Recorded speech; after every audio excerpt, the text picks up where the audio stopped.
Herkese merhaba. Bugün enginar ayıklıyoruz. 1 yemek kaşığı unum var.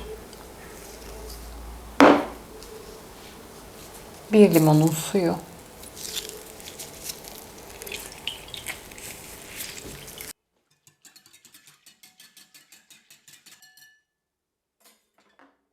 Keskin bir bıçak olması lazım. Sap kısmını kesiyorum. Dış yaprakları alıyorum. Yapraklarını soydum.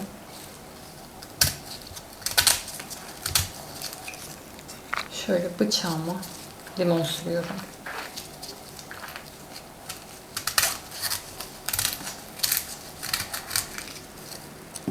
Hemen limonluyorum.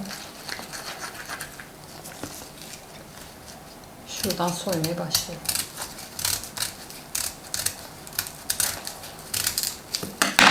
Hemen limon.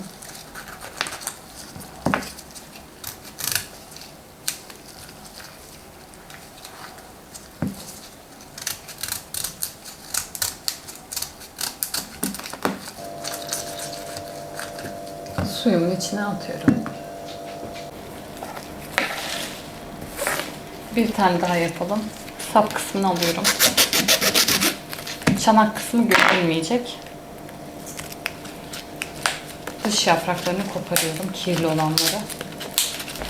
2-3 sıra yaprağı aldım. Üstte kalanları da üst kısmını kesiyorum, kirli olan yerlere. Temizleri sirke yapacağım kaba alıyorum. Sirke yapmayacaksanız tüm yaprakları soyarak atabilirsiniz. Temiz kirli diye ayırmaya gerek yok. Kök kısmını kesiyorum.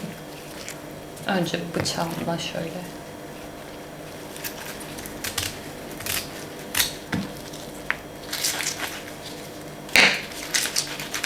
Hemen limonluyorum kesilen yerleri kararmaması için.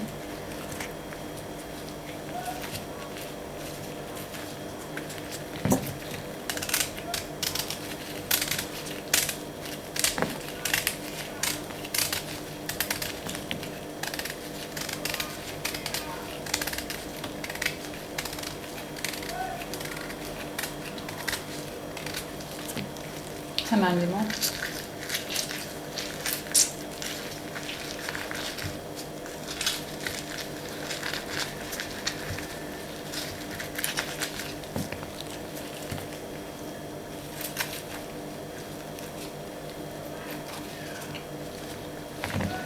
Enginarın tam orta kısmına bıçağımı götürüyorum. Şöyle. Bu kısımda. Kendime doğru çeviriyorum.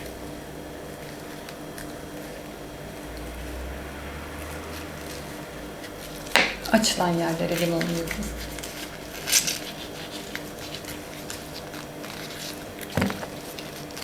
Tekrar merkeze koyuyorum şöyle.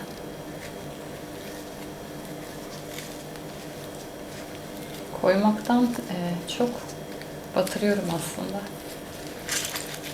Hemen limonluyorum. Şu şekilde batırıyorum içine biraz. Böyle.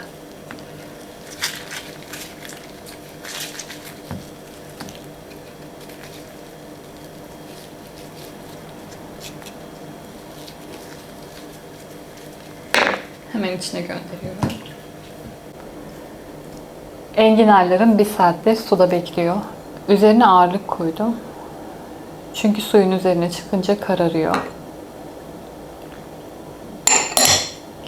Mesela şu kısım suyun üzerine çıkmış. Kararmış hemen. Enginarları suyun içine atar atmaz havayla temasını kesmeniz gerekiyor. Dibe batmayan kısımlar bu şekilde kararıyor.